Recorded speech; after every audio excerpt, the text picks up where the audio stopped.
In two large populations, there are 30 and 25% respectively of blue-eyed people. 30%ம் 25%ம் ரெண்டு population எடுத்துக்கிறாங்க. ஒரு பாப்புலேஷனில் 30% வந்து ப்ளூ ஐடு பீப்புள் தான் இருக்காங்க. இன்னொரு பாப்புலேஷனில் 25% ப்ளூ ஐடு பீப்புள் தான் இருக்குது. இந்த ரெண்டு இன்ஃபர்மேஷன் மட்டும்தான் கொடுத்துருக்காங்க. ஒன்லி ப்ராபபிலிட்டி, அது மட்டும் இல்லாமல் ப்ரொபோர்ஷன், இது ரெண்டுமே ஒரே இதில் கொடுத்துட்டாங்க. கவனிங்க, இதில் P1 என்ன இருக்கீங்க 30. அப்போது 30% என்னது 30/100. 30/100 என்னது 0.30. Next P2 25%. 25% என்னது 0.25. ஸோ இந்த மாதிரி ப்ரொபோர்ஷன்ஸே கொடுத்துட்டாங்க ஸ்ட்ரைட்டாகவே. இப்போ நம்ம வந்து அந்த கேபிட்டல் P தனியாக கண்டுபிடிச்சோம் இல்லையா ப்ரீவியஸ் ப்ராப்ளத்தில், அந்த மாதிரிலாம் இல்லாமல் வெறும் ரெண்டு பாப்புலேஷன்ஸை கொடுத்துட்டு ப்ராப்ளம் சால்வ் பண்ண சொல்கிறாங்க. அந்த மாதிரி வரும்போது ஃபார்முலா இதோ இந்த மாதிரி வேறு மாதிரி ஆகிடும். புரியுதுங்களா?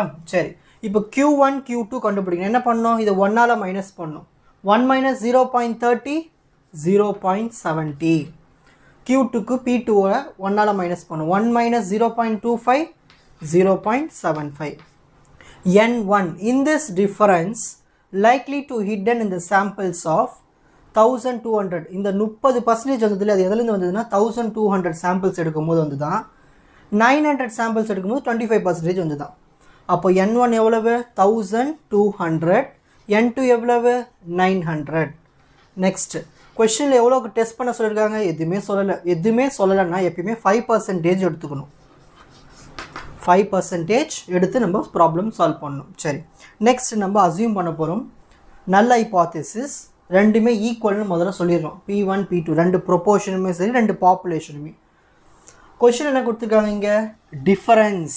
இன் this difference likely to hidden samples of 1200 and 900. டிஃப்ரென்ஸ்ன்னு வந்தாலே கண்டிப்பாக இங்கே நாட் ஈக்குவல் டு தான் வரும். ஓகேங்களா? அன்பயஸ்டு வந்தாலும் நாட் ஈக்குவல் தான் வரும். இதெல்லாம் ஹிண்ட். ஓகேங்களா? ஸோ இதுமாதிரி நாட் ஈக்குவல் வந்தால் 2 tailed டெஸ்ட்டு பண்ணுவோம். சரி, இப்போது இசட் வேல்யூ கண்டுபிடிச்சா தான் நம்ம டெஸ்ட் பண்ண முடியும். Formula capital P1 minus capital P2 divided by square root of capital P1 Q1 by N1 plus capital P2 Q2 by N2. இந்த ப்ராப்ளம் வந்து வெறும் ரெண்டு ப்ரொபோர்ஷன் பாப்புலேஷனை வச்சு மட்டும் யூஸ் பண்ணுறதுனால இந்த ஃபார்முலா. ஓகேங்களா? இதுக்குன்னு தனியாக அந்த பீலாம் கண்டுபிடிக்க வேண்டிய அவசியம் இல்லை, ஸ்மால் பீலாம். ஓகேங்களா? ஸோ இந்த மாதிரி அவங்களே கொடுத்துட்டாங்க, ஸ்ட்ரைட்டாகவே கொடுத்துட்டாங்க. ஸோ இந்த மாதிரி வெறும் பாப்புலேஷன் மட்டும் கொடுத்து, ப்ரொபோர்ஷன் பாப்புலேஷன் மட்டும் கொடுத்து ப்ராப்ளம் சால்வ் பண்ண சொன்னோன்னா இதுதான் ஃபார்முலா. இப்போ அப்ளை பண்ணிடலாம். இசட் ஈக்குவல் டு P1 எவ்வளவு இருக்குது 0.30, P2 எவ்வளவு இருக்குது 0.25 divided by square root of P1 Q1. இதான் P1, இதான் Q1, மல்டிப்ளை பண்ணிக்கணும். 0.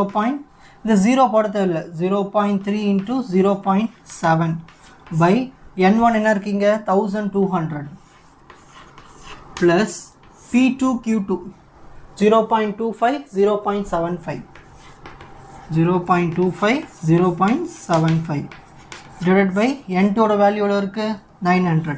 இப்போ இதை நம்ம கேல்சியில் சால்வ் பண்ணி முடிச்சிருவோம். ப்ராப்ளம் ஈஸியாக கிடச்சிரும். பாருங்கள், 0.30ல் 0.25 போயிடுச்சுனால வரும் 0.05 தானே வரும். 30 மைனஸ் 0.25 0.05. Okay, correct. நெக்ஸ்ட் இப்போ நான் என்ன பண்ண போகிறேன்னா ஃபஸ்ட்டு இதை ஃபினிஷ் பண்ணுறேன், அதை ஃபினிஷ் பண்ணுறேன். 0.3 இன்ட்டு 0.7 0.21. இந்த 0.21 1200 டிவைட் பண்ணணும். அப்போது எவ்வளோ வருது 0.0000175 வருது. ப்ளஸ் இப்போ அடுத்தது இதை ரெண்டுத்தையும் மல்டிப்ளை பண்ணிப்போம். 0.25 இன்ட்டு 0.75 வந்து 0.1875 வருது. இதை நான் வந்து 900ஆல் டிவைட் பண்ண போகிறேன். அப்போது 0.000208 வருது. இப்போ ரெண்டுத்தையும் ஆட் பண்ணிவிட்டு ரூட் எடுத்துட்டா முடிஞ்சு போச்சு. So square root of bracket போட்டு 0.000175 plus 0.000208 208 close the bracket equal எனக்கு என்ன வந்திருக்குன்னா இந்த சைடில் எழுதுகிறேன் பாருங்கள் z equal to 0.05 நீங்களும் கேல்சியில் போடுங்க அப்போ தான் உங்களுக்கு வரும் 0.0195 இப்போ இது ரெண்டுத்தையும் டிவைட் பண்ணி நம்மளுக்கு ஆன்சர் கிடச்சிடும் 05 divided by 0.195 0.05 divided by 0.0195 2.56 so எனக்கு இதான் இசட் வேல்யூ கிடச்சிருக்கு இப்போ நம்ம கன்க்ளூஷன் பண்ண போகிறோம் சரி நம்ம என்ன டெஸ்ட் பண்ணுறோம் டூ டெய்ல்டு டெஸ்ட்டு பண்ணுறோம் கொஷின் எவ்வளோ பர்சன்டேஜ் கொடுக்குறாங்க கொடுக்கவே இல்லை நம்ம 5%.